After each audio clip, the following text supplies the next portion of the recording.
ए राधे, आपका हमारे चैनल सनातनी मंडल में हार्दिक स्वागत है। आज हम आपको बताएंगे कि झूठे कर्म करने वालों की यमलोक की यात्रा कैसी होती है। बहुत पुराने समय की बात है, इतनी पुरानी कि तब न शहर था, न बिजली थी, न मशीनें थी, पर इंसान का मन तब भी वैसा ही था जैसा आज है। लालच से भरा, मोह से जकड़ा और अहंकार से अंधा। धरती के एक कोने में बसा था एक छोटा सा गांव, वीरामपुर। चारों ओर हरे भरे खेत, घास ही घास बहती थी। एक नदी जिसे गांव वाले गंगा मैया मानकर पूजते थे। लेकिन इस सुंदरता के पीछे छिपा था गरीबी और संघर्ष का अंधेरा। इसी गांव में रहता था एक गरीब मजदूर रघुनाथ। उम्र करीब 50 वर्ष, लेकिन झुर्रियों से भरा हुआ चेहरा जैसे 80 साल का हो। उसके पास न खेत था, न पक्का मकान था और न ही कोई जमा पूंजी थी। वह गांव के जमींदार के खेतों में दिन भर मजदूरी करता और जो मिलता उसी से गुजारा करता था। उसकी पत्नी थी सुमित्रा, जो लंबे समय से बहुत ही बीमार थी। रघुनाथ अनपढ़ था, न उसने वेद पढ़े थे और न ही पुराण सुने थे, पर उसे बस एक बात पता थी कि किसी को दुख देना पाप है और किसी की मदद करना पुण्य है। गांव के दूसरे छोर पर थी एक विशाल हवेली। वह हवेली थी सेठ धर्मदास की। नाम था धर्मदास, पर काम था यमदूतों जैसा। सैकड़ों एकड़ जमीन, अनाज से भरे गोदाम, सोने चांदी की तिजोरियां, हर महीने भंडारा, हर साल तीर्थ यात्रा। लेकिन गरीब उसके दरवाजे से लात खाकर लौटते थे। एक साल भयानक सूखा पड़ा, नदी सूख गई, फसलें जल गईं, गांव में हाहाकार मच गया। सुमित्रा की बीमारी बढ़ गई, घर में खाने को कुछ नहीं था। रघुनाथ कई दिन भूखा रहा ताकि पत्नी को खाना दे सके। रघुनाथ हवेली पहुंचा।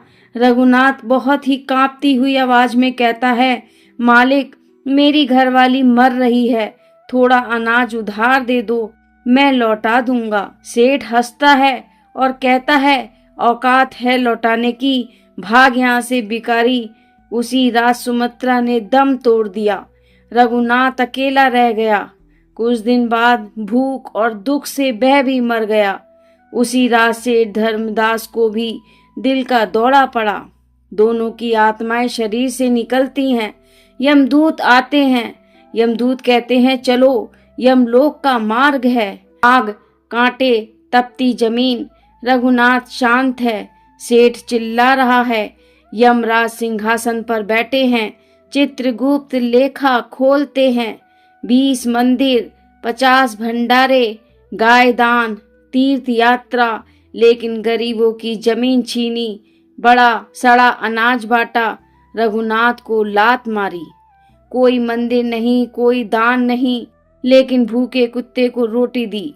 पत्नी की सेवा की, सेठ को माफ किया।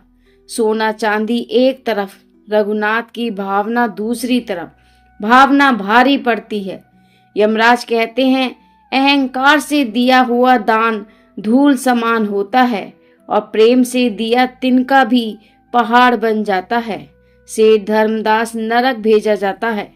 यमराज कहते हैं कि रघुनाथ, तुम स्वर्ग नहीं, सीधे बैकुंठ जाओगे।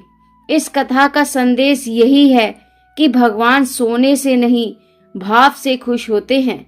दान बड़ा हो या छोटा, मूल्य उसका होता है जो दिल से देता है, क्योंकि ईश्वर मंदिर में नहीं, दयालु हृदय में वास करता है। सेठ धर्मदास का अहंकार यमलोक के तराजू पर हार गया और गरीब रघुनाथ मोक्ष का अधिकारी बना। लेकिन क्या यही अंत था? नहीं दोस्तों, असली कहानी तो अब शुरू होती है। धर्मदास को यमदूत नरक के द्वार पर ले जाते हैं। चारों ओर आग, भूख, चीखे। हे प्रभु, धर्मदास कहते हैं, हे प्रभु, मुझे माफ कर दो, मैंने गलती की है। यमदूत कहते हैं कि अब पश्चाताप से कर्म नहीं बदलते। उसे खाना दिया जाता था, लेकिन जैसे ही वह खाने लगता था, वह भोजन आग बन जाता था। जो जीवन में भूखों को तड़पाता है उसे मृत्यु के बाद भूख का असली अर्थ सिखाया जाता है। उधर रघुनाथ वैकुंठ लोक पहुंचता है। भगवान विष्णु उसे देखते हैं। भगवान विष्णु कहते हैं, रघुनाथ, तूने कभी मेरा नाम नहीं जपा, फिर भी तू मेरे धाम का अधिकारी बना। रघुनाथ कहते हैं कि प्रभु, मैं तो आपको जानता भी नहीं था। विष्णु भगवान कहते हैं, पर तूने मेरे बनाए जीवों से प्रेम किया, यही तेरी पूजा है। यमराज आदेश देते हैं, धर्मदास को अगले जन्म में एक भिखारी बनाया जाएगा।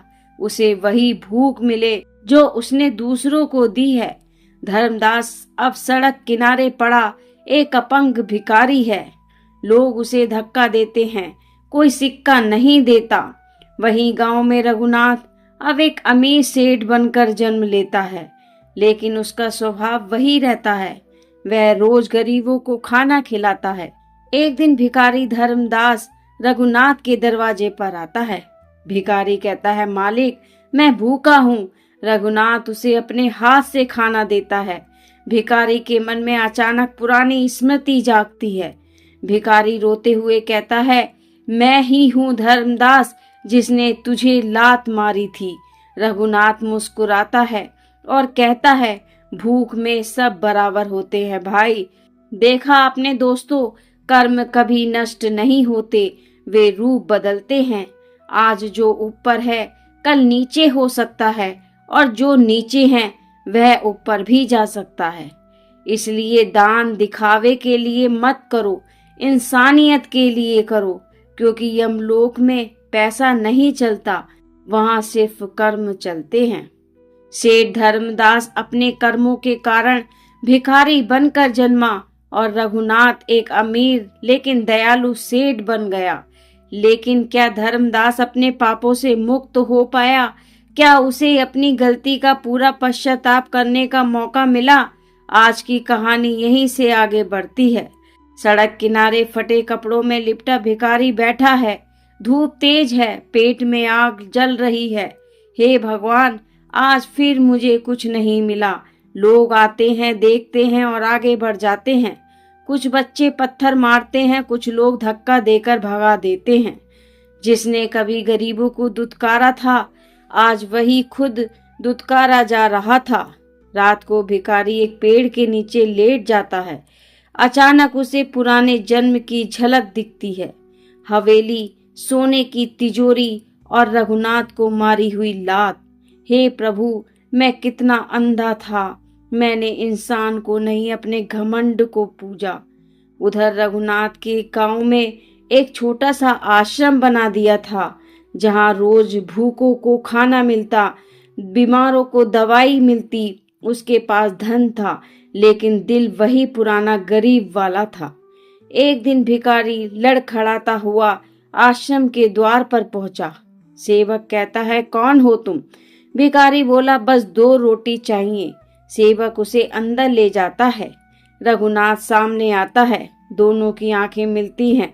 भिखारी कांपने लगता है। भिखारी कहता है कि मालिक, तुम ही हो ना वही मजदूर?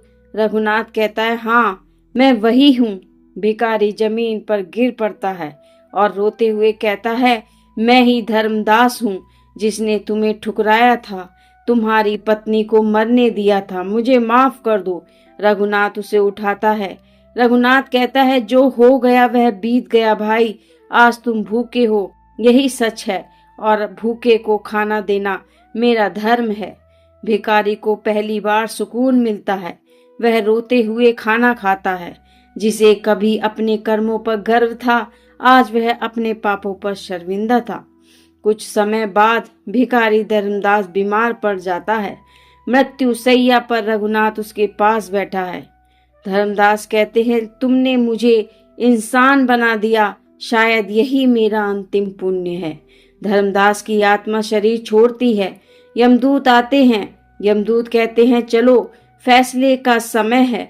यमराज फिर सिंहासन पर चित्रगुप्त खाता खोलते हैं और कहते हैं, महाराज, इस जन्म में इसने किसी को लूटा नहीं, भूख सहकर भी किसी को सताया नहीं। सबसे बड़ा पुण्य इसने अपने अपराध को स्वीकार किया है। यमराज कहते हैं, धर्मदास, तुम्हारा अहंकार पिघल चुका है। अब तुम्हें एक और जन्म मिलेगा, एक साधारण किसान का, जहां तुम मेहनत का मूल्य समझोगे। दोस्तों, कर्म का चक्कर कभी रुकता नहीं। पाप का फल सजा बनकर आता है और पश्चाताप मुक्ति का रास्ता बनता है। इस कथा से हमें यही सीख मिलती है, जो आज शक्तिशाली है वह कल कमजोर हो सकता है, और जो आज गरीब है वह कल महान बन सकता है। इसलिए किसी को छोटा मत समझो, क्योंकि ईश्वर की अदालत में सिर्फ कर्म देखे जाते हैं।